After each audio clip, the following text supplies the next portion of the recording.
Debemos tomar a Jesús como nuestro modelo, como nuestro ejemplo. Esta semana, sin embargo, nos concentraremos en algunas lecciones que Jesús nos enseñó y que todo educador cristiano debería incluir en su enseñanza, a despecho de la materia que enseñe. La primera lección que Jesús vino a enseñarnos es acerca del Padre. Jesús nos reveló a Dios. Es a través de Jesús, a través de su obra, de su vida, de su ministerio, de sus enseñanzas, que llegamos a conocer al Padre. ¿Por qué? Porque cuando Jesús vino a esta tierra, los seres humanos tenían una idea equivocada de Dios. Y yo temo que, a pesar que el tiempo avanza, muchos tienen una idea completamente errada de Dios. Entonces, leamos Hebreos capítulo 1, versículos 1 al 3. Voy a ir leyendo y comentando. Dice así: Dios, habiendo hablado muchas veces y de muchas maneras en otro tiempo a los padres por los profetas. Voy a parar aquí para comentar. Dios es un Dios que se comunica. En una lección anterior ya vimos que educación es comunicación. No hay educación sin comunicación. Dios el Padre también es un maestro. Dios el Hijo también es un maestro. Y Dios el Espíritu Santo también es un maestro. Dios es un maestro.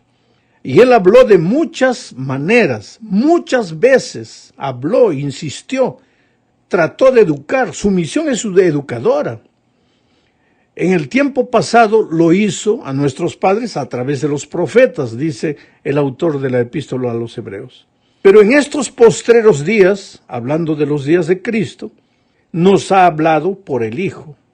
O sea, el Hijo es la revelación del Padre, porque la gente tenía una idea completamente equivocada de Dios.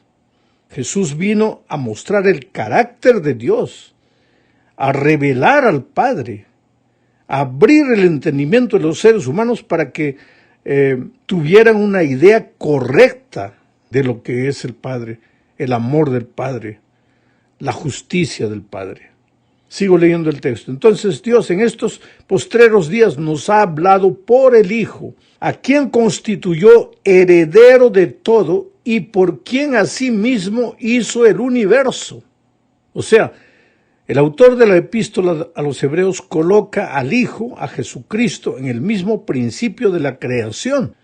Por eso ya dijimos en otra lección anterior que una de las lecciones básicas que el educador cristiano tiene que enseñar es el poder creador de Dios. Y aquí el autor de Hebreos coloca a Jesucristo en el principio de la creación. Dice, el cual, siendo el resplandor de su gloria, Jesucristo fue el resplandor de la gloria del Padre. ¿Y qué es la gloria del Padre? Su carácter. O sea, Jesucristo vino a mostrar a los seres humanos cómo es el carácter del Padre, el cual, siendo el resplandor de su gloria y la misma imagen de su sustancia, y quien sustenta todas las cosas por la palabra de su poder, habiendo efectuado la purificación de nuestros pecados por medio de sí mismo, se sentó a la diestra de la majestad en las alturas. Mira, el texto bíblico que acabamos de leer nos enseña varias cosas. Primero, el poder didáctico, la tarea didáctica de Dios. Y cuando los seres humanos no habían entendido su naturaleza y su carácter, Dios envía a su Hijo. Y el Hijo viene con la misión educadora, con la misión didáctica, con la misión de enseñar, de abrir el entendimiento de los seres humanos. Pero el autor de la epístola coloca a Cristo en la misma creación. No hay enseñanza cristiana sin enseñanza creacionista. Y no coloca a Jesús solo como el que vino al mundo a sufrir, sino que lo coloca como aquel que se sentó a la diestra de la majestad en las alturas. ¿Quién veía a Jesucristo en esa tierra? Pues veía al propio Padre. ¿Quería el ser humano saber cómo era el carácter del Padre? Era solo mirar a Jesús. Jesús vino a revelar a su Padre para los seres humanos. Comparemos ahora este texto con lo que dice Pablo al respecto en la segunda epístola a los Corintios, capítulo 4, versículos 3 al 6. Pero si nuestro evangelio está aún encubierto, entre los que se pierden está encubierto. Quiere decir, Pablo dice que el evangelio que predicaba, y el evangelio es la revelación de Jesucristo. El evangelio son las buenas nuevas que el Señor Jesucristo vino a traer a esta tierra. Y Pablo, escribiendo a los Corintios, dice que ese evangelio estaba encubierto, pero encubierto para los que se pierden, para los que no quieren entender, para los que no aceptan, para los que endurecen su corazón a Dios.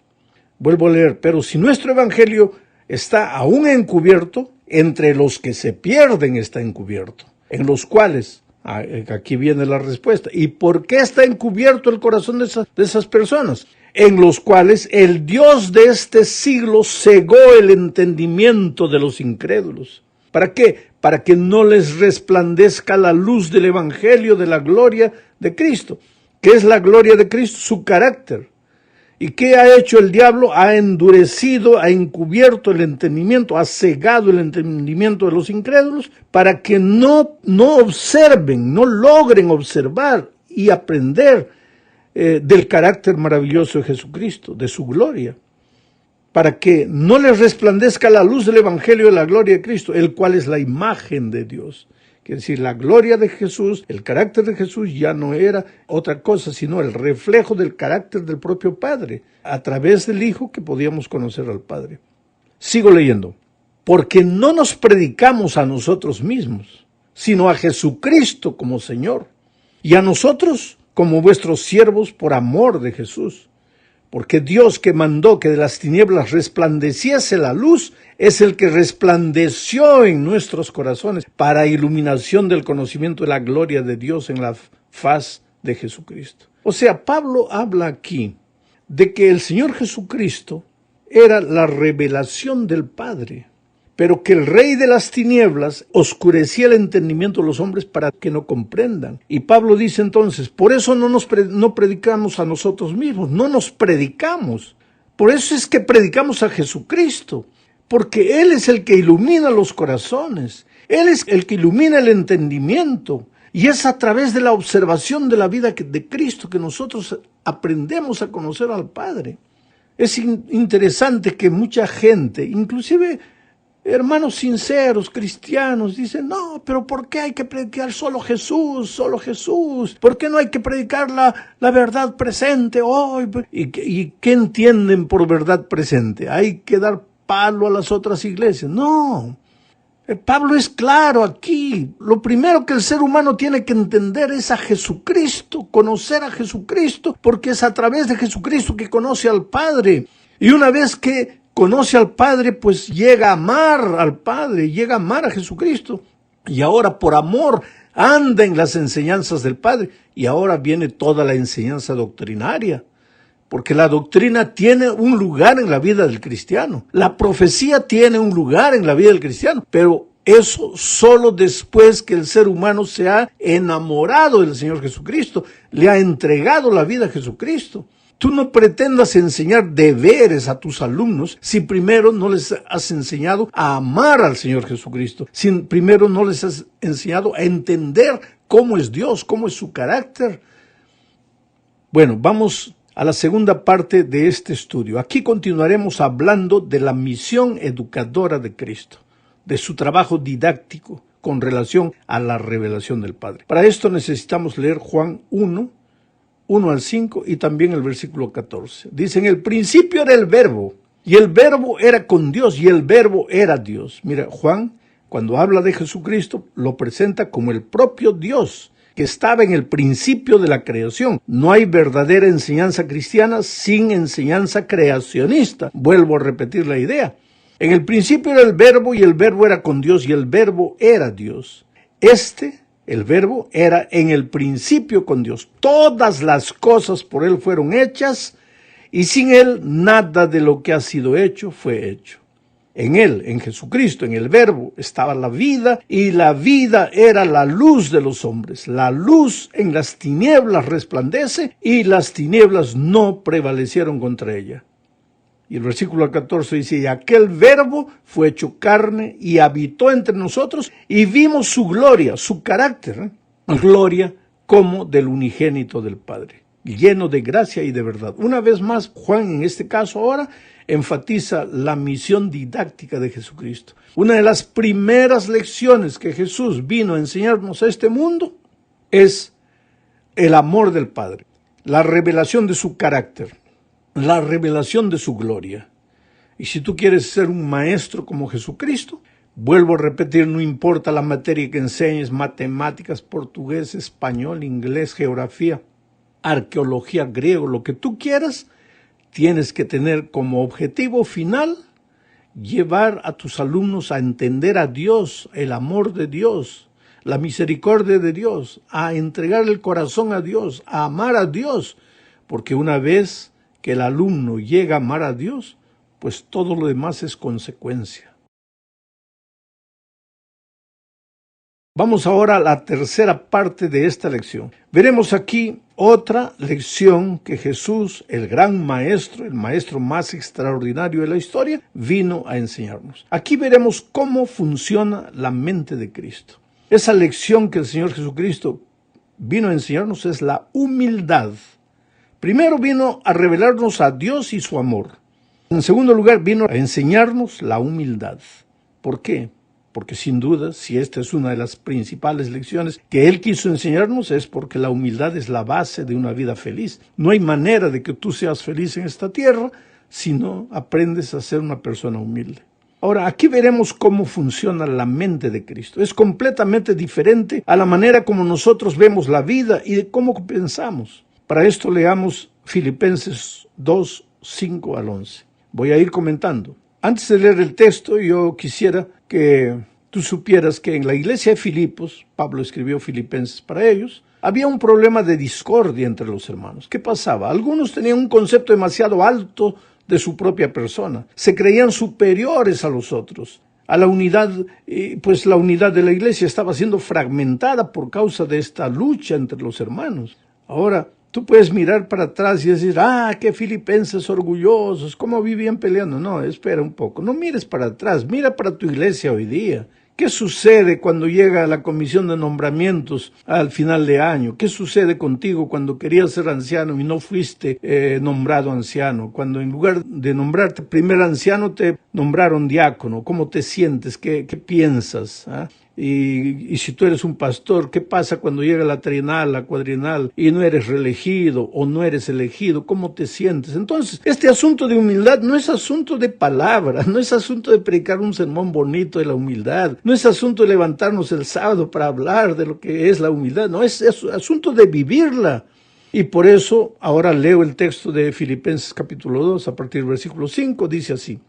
Haya pues en vosotros este sentir que hubo también en Cristo Jesús. Mira, haya en vosotros este sentir. No dice este hacer. ¿Por qué? Porque hacer tú puedes hacer lo que tú quieras cuando estás sintiendo en lo profundo de tu corazón otra cosa. Por ejemplo, tú puedes saludar y felicitar a una persona que fue nombrada para un cargo que tú querías ser nombrado. Entonces, cuando él es nombrado, tú vas y lo abrazas y lo felicitas. ¿Pero qué estás sintiendo en tu corazón? Ahora Pablo dice, hay en vosotros este sentir, no este hacer. Hacer es fácil, sentir es otra cosa. Dios no está preocupado solo con lo que tú haces, está preocupado también con eso. Pero cuando lo que tú haces es el resultado de lo que tú sientes. Entonces, haya pues en vosotros este sentir que también hubo en Cristo Jesús. Aquí viene Jesús como el maestro de la humildad. Jesús no solo hizo cosas buenas, Jesús sintió las cosas buenas en su corazón. Haya pues en vosotros este sentir que hubo también en Cristo Jesús, el cual siendo en forma de Dios, mira, Jesús es Dios, pero no estimó el hecho de ser igual a Dios como cosa a la cual aferrarse, agarrarse, así como el loro se agarra de la madera y no la suelta, ¿no? Jesús era Dios, pero no tomó el hecho de ser Dios como cosa a la cual aferrarse, sino que se despojó de sí mismo, tomando la forma de siervo semejante a los hombres, y estando en condición de hombre, se humilló a sí mismo, haciéndose obediente hasta la muerte y muerte de cruz. Interesante. Jesús era Dios, pero no se agarró al hecho de ser Dios, sino se hizo hombre, ya bajó. Pero no se hizo solo hombre, se hizo siervo, bajó más. Pero no se hizo solo siervo, murió. Pero no murió cualquier muerte, sino la muerte de cruz, la peor de las muertes, programada para los peores delincuentes. Pero él era Dios, pero dejó y fue hasta la muerte de cruz. Y ahora viene Pablo y dice que en ustedes exista este mismo sentimiento. Ahora lo que tú no sabes es que por el hecho de Jesús haberse humillado, haber descendido a las profundezas de la miseria de esta vida, dice el texto, sigue leyendo, por lo cual Dios también lo exaltó hasta lo sumo y le dio un nombre para que en el nombre de Jesucristo se doble toda rodilla de los que están en los cielos y en la tierra y debajo de la tierra, y toda lengua confiese que Jesucristo es el Señor, para gloria del Padre. Interesante. Con este hecho de Jesús, al hacerse hombre, hacerse siervo, morir la muerte de un delincuente, con este proceso, el Señor Jesús vino a revelar la gloria del Padre, o sea, el carácter del Padre. Y lo hizo no con sus palabras, aunque cuando estuvo en la tierra dijo, venid a mí todos los que estáis trabajados y cargados, yo os haré descansar. Aprended de mí, que soy manso y humilde de corazón. Aunque él emitió la palabra, dio un discurso bonito de la humildad, de la mansedumbre, la grande lección de su vida fue su actitud, no su discurso, no su palabra. Él no predicó tanto de la humildad, él vivió la humildad. Y ahora viene Pablo y dice que en ustedes haya el mismo sentimiento del Señor Jesucristo. Vamos a la cuarta parte porque el tiempo se nos ha acabado prácticamente.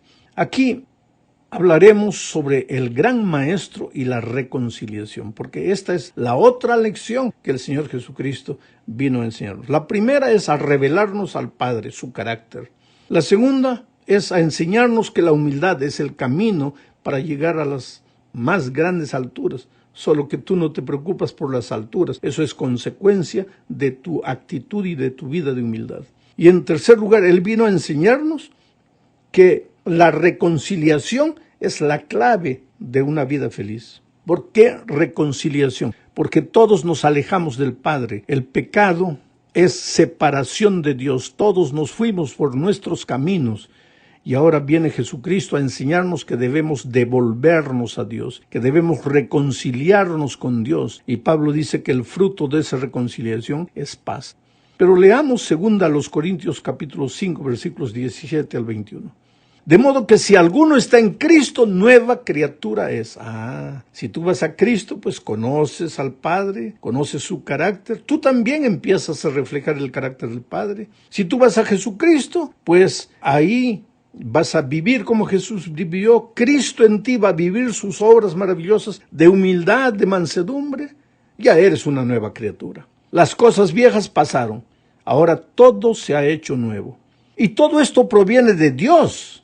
No vas a ser humilde porque tú te esfuerzas para ser humilde. Todo esto proviene de Dios, quien nos reconcilió consigo mismo por Cristo y nos dio el ministerio de la reconciliación. Es que no es que solo Jesús te reconcilia con Él, sino que te entrega el ministerio de la reconciliación. Te envía al mundo, a tus alumnos, a todas las personas, para que tú las llames a la reconciliación con el Padre. Y todo esto proviene de Dios, quien nos reconcilió consigo mismo por Cristo y nos dio el ministerio de la reconciliación, que Dios estaba en Cristo, reconciliando consigo al mundo, no tomándole en cuenta a los hombres sus pecados, y nos encargó a nosotros la palabra de la reconciliación. Mi pregunta es, ¿qué estás haciendo con esa palabra de la reconciliación? Así que ahora somos embajadores en nombre de Cristo, como si Dios rogase por medio de nosotros. Os rogamos en nombre de Cristo, reconciliaos con Dios. Al que no conoció pecado, por nosotros lo hizo pecado. ¿Para qué? Para que nosotros fuésemos hechos justicia de Dios en Él. Él nos reconcilió. Esta es la tercera grande lección que el Señor Jesús vino a enseñarnos. A ir al Padre, a devolvernos al Padre, para recibir de Él el ministerio de la reconciliación, para volvernos también en reconciliadores, para ir a las personas y traerlas a los pies de Jesús. Llegamos al fin de este estudio hablando de los primeros alumnos del Maestro. ¿Sabe? Los primeros alumnos no fueron los discípulos, los 12, ni siquiera la gran multitud que siguió el ministerio de Jesús en esta tierra. En realidad, los primeros alumnos, aquellos que empezaron a aprender de él, fueron José, María, los pastores que estaban en el campo y los reyes magos. Y la lección que ellos aprendieron es que para ser rey no necesitas brillar. Para ser rey no necesitas una corona para mandar. Para ser rey no necesitas un trono, no necesitas un séquito que te sigue para todos los lados. Para ser rey necesitas un pesebre, necesitas ser humilde, ser manso. Reyes del oriente se arrodillaron delante del niño. José y María, que eran padres, se arrodillaron para adorarlo.